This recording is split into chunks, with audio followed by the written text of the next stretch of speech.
Helen with AA Care Services. And I'm Helen Flores with AA Care Services as well.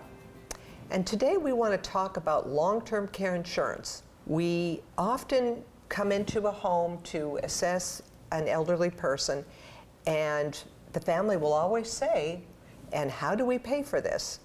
And that's one of the first questions we ask is, do you have long-term care insurance? Well, and if our seniors were fortunate enough to think about this back in the late 80s, early 90s and forward, then that was a smart investment, because this is where we can help you stay independent in the home, yet have some support in paying for the services. In-home care, the non-medical side of home care, is a private pay scenario. So long-term care insurance comes into play, Helen, to help cover the expenses of that. Yes.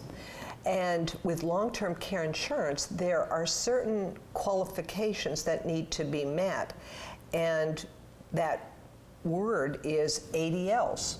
What does that mean? What does ADLs mean, Helen? ADLs means activities of daily living, and was developed by a doctor back in the 60s because health professionals were assessing activity tasks that people needed to perform every day, but there wasn't a term for it, or they didn't define what are these activities that we need to perform every day.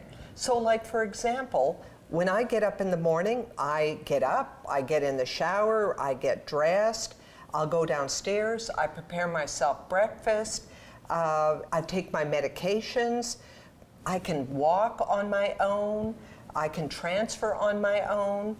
So these are examples of activities of daily living, or ADLs. So this physician defined the term ADLs, and this is what they use now for long-term care insurance. Or if you're in the hospital or if you're in rehab, the healthcare professionals will assess you in terms of your functional capacity for ADLs. So I think what's important for you to understand is that there is criteria that you have to meet to activate your long-term care insurance policy. And we'd like to review 6 of the common ones that you'll see. Now, each policy is different. Some policies may only require 2 activities of daily living to be assisted with. Others require 3. Helen, would you like to kind of go over the common ADLs that we see that need support for a long-term care policy to be activated? Yes. So bathing is one of the activities of daily living. And you don't have to have someone perform the bath, but it could be just as simple as supervision or assisting the person with the bath. The next one would be dressing. So assisting with dressing or performing dressing.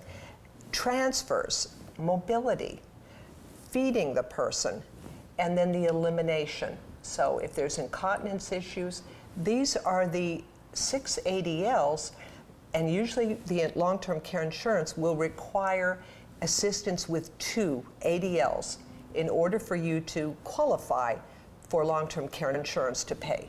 Sometimes 3 as well. That's true. And yes. so when you have to open a claim to get this started, and there's some paperwork that is involved with that. And then what will happen is your long-term care insurance agency will send out a nurse, a contracted nurse, to validate, yes, they really do need care with these activities of daily living. And then also your primary care physician has to validate that, yes, they could use some support, some assistance, and that could go from supervision to standby assist to hands-on support based on what the needs are of the potential client. Yeah. And Helen, you and I both have a lot of experience with long-term care insurance. So many times when we come into the home, the children do not understand long-term care insurance, and the elderly client has forgotten about their long-term care policy.